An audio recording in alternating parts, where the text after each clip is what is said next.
Hello guys, आपका मेरे channel smart study में स्वागत है। आज हम शिक्षा निदेशालय की तरफ से दी जाने वाली कार्यपत्रक नंबर 11 करेंगे, जो कि क्लास 8th की है और विषय है सामाजिक विज्ञान। ये वर्कशीट 27 अगस्त 2021 की है। वर्कशीट शुरू करने से पहले प्लीज़ मेरे चैनल को सब्सक्राइब कर दीजिए। तो आइए देखते हैं आज की वर्कशीट। सामाजिक और राजनीतिक जीवन पार्ट 7 हास्याकरण की समझ पार्ट 1। तो आइए देखते हैं आज की वर्कशीट। हास्याकरण: जब कोई व्यक्ति, समूह या समुदाय के लोग समाज के अन्य लोगों से अपने आप को कमतर समझते हैं और समाज से बेदखली का एहसास महसूस करते हैं, तब ऐसी अवस्था को हास्याकरण की अवस्था कहते हैं।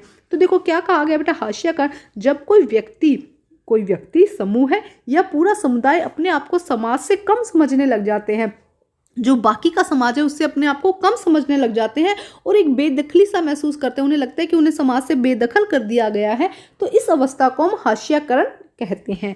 ऐसा व्यक्ति या समूह सामाजिक चीज़ों को केंद्र में नहीं रहता है। तो जो ऐसा व्यक्ति है वो सामाजिक केंद्र में नहीं रहता है, अपने आप को समाज के साथ रहने लायक नहीं समझता है, उसे ऐसा लगता है कि वो समाज के साथ रहने के लायक नहीं है। वह एहसास करता है कि उनका व्यवहार अन्य लोगों के साथ सही नहीं है, उसे लगता है कि जो उसका व्यवहार है उसका अन्य लोगों के साथ उसका व्यवहार सही नहीं है और जो लोग उसके आसपास हैं वो उसे पसंद नहीं करते हैं। तो देखो इस तरह से मन में भावना आने लग जाती है। जब कोई समुदाय अपने आप को दूसरे लोगों से कम समझने लग जाता है तो उसे लगता है कि बाकी लोग उसे पसंद नहीं कर रहे हैं, उसका व्यवहार अच्छा नहीं है या वो इस समाज में रहने लायक नहीं है, तब उसके मन में ऐसी भावना आने लगती है। उस भावना को हम क्या कहते हैं, हास्याकरण।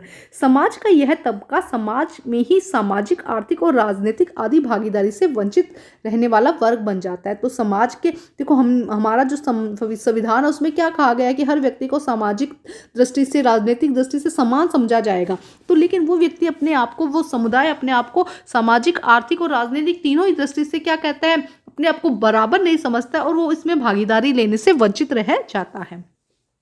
तो आज का जो टॉपिक है बेटा हास्याकरण, ये इसका मतलब सिर्फ यही है कि समाज में कोई व्यक्ति हो या कोई समूह है या पूरा समुदाय हो, अपने आप को किसी भी तरह से कम समझने लग जाता है और वो धीरे धीरे क्या करता है, पूरे समुदाय से अलग रहने लग जाता है, तो उससे हम क्या कहते हैं, उसे हम कहते हैं हास्याकरण।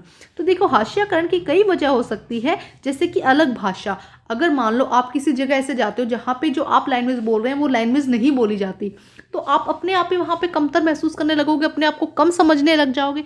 या अलग अलग रीति रिवाज, अगर आप ऐसे जगह पे हो जहाँ पे आपके रीति रिवाज जो है वो दूसरे रीति रिवाज से बिल्कुल अलग है, तो आप अपने आप को धीरे धीरे ऐसी फीलिंग आने लग जाती है जिससे कि आप अपने आप को कम समझने लग जाए। या गरीबी इसका बहुत बड़ा रीज़न है। जब आप अगर हम देखें कि कोई गरीब व्यक्ति है वो अमीर व्यक्तियों के साथ में खड़ा भी है तो उसे खुद को फील होता है कि वो क्या है, गरीब है। तो ये हास्याकरण की क्या है, वजह है। इसके अलावा सामाजिक हैसियत में कम होना, इसके अलावा क्या आपकी सामाजिक हैसियत में क्या, अगर व्यक्ति कोई कम है तो वो अपने आप को क्या करेगा, दूसरों से नीचा महसूस करेगा। जब व्यक्ति अपने आप को किसी भी रीज़न से नीचा महसूस करने लग जाता है, कम महसूस करने लग जाता है, तो वो क्या होती है, हास्याकरण की वजह होती है। कई बार समूह के लोग जो है हास्याकरण वाले की वजह से लोग क्या होते हैं, दुश्मनी या डर के भाव से भी दिखते हैं। देखो क्या कहा गया है कि अगर देखो कोई व्यक्ति अपने आप को नीचा या कम महसूस करेगा तो या तो वो दूसरे को डर की वजह से देखेगा या क्या देखेगा, दुश्मनी की वजह से। अलग थलग किए जाने के कारण इस समुदाय के लोग सरकारी सुविधाएं और संसाधनों और कई अच्छे मौकों का फायदा नहीं उठा पाते हैं। अब ये लोग अलग थलग किए जाते हैं, मतलब कि अपने आप को कम महसूस करते हैं, उसकी वजह से क्या होता है, अलग अलग रहने लग जाते हैं। उसकी वजह से क्या होता है, अलग अलग सुविधाएं जो सरकार देती है, संसाधन और अच्छे मौकों का फायदा उठा नहीं पाते हैं। अपने अधिकारों के लिए आवाज उठाने से चूक जाते हैं, जो इनके अधिकार हैं, क्योंकि संविधान में क्या कहा है, सबको बराबर समान माना गया है। तो जो इनके अधिकार हैं उन्हें पता ही नहीं होता, वो उनका यूज करने से चूक जाते हैं। ये लोग जिनके पास जमीन है, धन दौलत है, जो ज़्यादा पढ़े लिखे हैं, उनके मुकाबले अपने आप को शक्तिहीन महसूस करते हैं।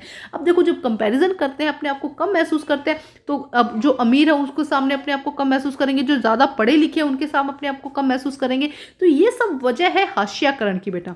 तो इसका बहुत यहाँ पे बताया गया कि आदिवासी, तो बेटा ये ज़रूर शब्द आपने सुना होगा, इसको आपने पिक्चर में, बहुत सारी मूवी में इस तरह के पिक्चर आपने देखे होंगे, आदिवासियों के बारे में बहुत कुछ आपने पिक्चरों में ही देखा होगा बेटा, मूवीज़ में हम देखते हैं ना। तो आज हम पढ़ते हैं आदिवासी के बारे में।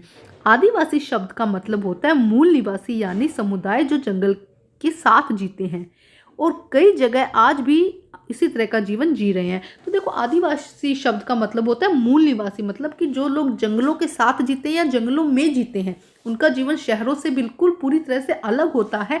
ऐसे जीवन को हम क्या कहते हैं, ऐसे लोगों को हम क्या कहते हैं, आदिवासी लोग कहते हैं। कई जगह पर आज भी इस तरह का जीवन लोग जीते हुए हमें दिखाई देते हैं। अगर हम भारत की बात करें तो भारत के भी कई राज्यों में कुल मिलाकर अगर 8% आबादी अभी भी आदिवासियों की है। भारत की जो कुल जनसंख्या है उसका 8% जनसंख्या जो है वो आज भी क्या है, इसी आबादी की है, आदिवासियों की है। आदिवासी अपने पुरखों के गांव, प्रकृति की उपासना करते हैं। मतलब उन्हें अपने पुरखों का गांव और प्रकृति वही सब क्या एक रियल लाइफ लगती है उन्हें। ये सब जो शहरों में जो जिंदगी है उन्हें वो सच लगती ही नहीं है। प्रकृति में नदी, पशु, पक्षी आदि को ही अपना निवास स्थान मानते हैं। उन्हें वही जो प्रकृति की जो बात है, प्रकृति जो नेचुरल है, जैसे कि नदी, पर्वत, पेड़, पहाड़, झरने, ये सब उन्हें क्या लगता है, रियल लगता है और यही उन्हें अपना निवास लगता है, अपना घर लगता है।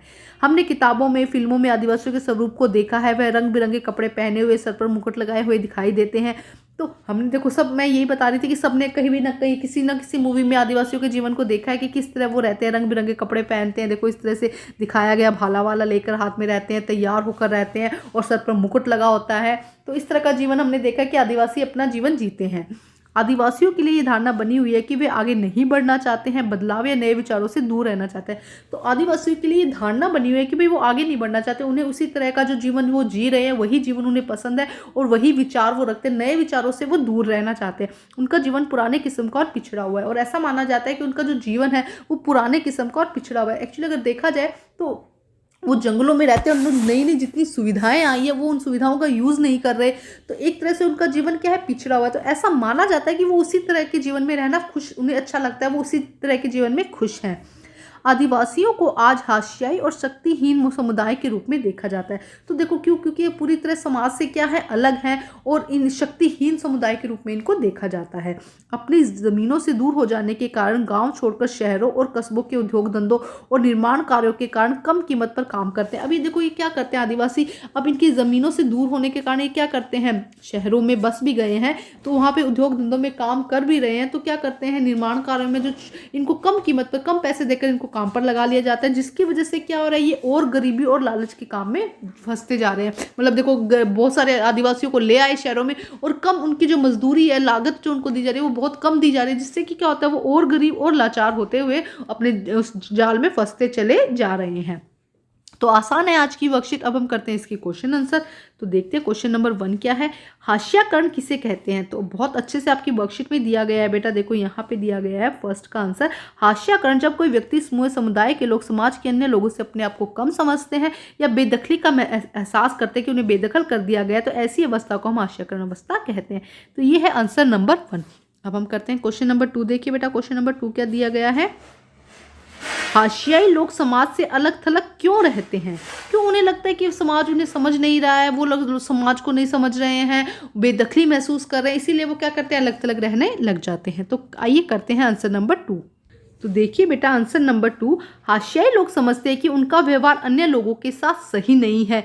ये लोग अपने आप को समाज में रहने लायक नहीं समझते हैं या लोग उनको पसंद नहीं करते हैं। वो ऐसा समझते हैं कि लोग उन्हें पसंद नहीं करते हैं, इसीलिए वह लोग समाज से अलग थलग रहते हैं। तो क्या हो जाएगा बेटा, उनका व्यवहार अन्य लोगों के साथ सही नहीं, उन्हें वो लोग समझते हैं कि उनका, वो खुद समझते हैं, ऐसा एक्चुअल में हो ना हो वो नहीं पता, लेकिन ये लोग समझते हैं कि उनका व्यवहार अन्य लोगों के साथ सही नहीं है। ये लोग अपने आप को समाज में रहने लायक नहीं समझते हैं और ये लोग लगते हैं कि जो लोग हैं उनको पसंद नहीं करते हैं, इसीलिए ये वह समाज से अलग थलग रहते हैं। अब हम करते हैं प्रश्न नंबर 3। तो देखिए बेटा प्रश्न नंबर 3 क्या है, आदिवासी लोग कौन होते हैं। तो अभी बहुत अच्छे से हम समझे कि आदिवासी लोग कौन से होते हैं। आदिवासी शब्द का मतलब होता है मूल निवासी, यानी वह समुदाय जो जंगलों के साथ जीते हैं।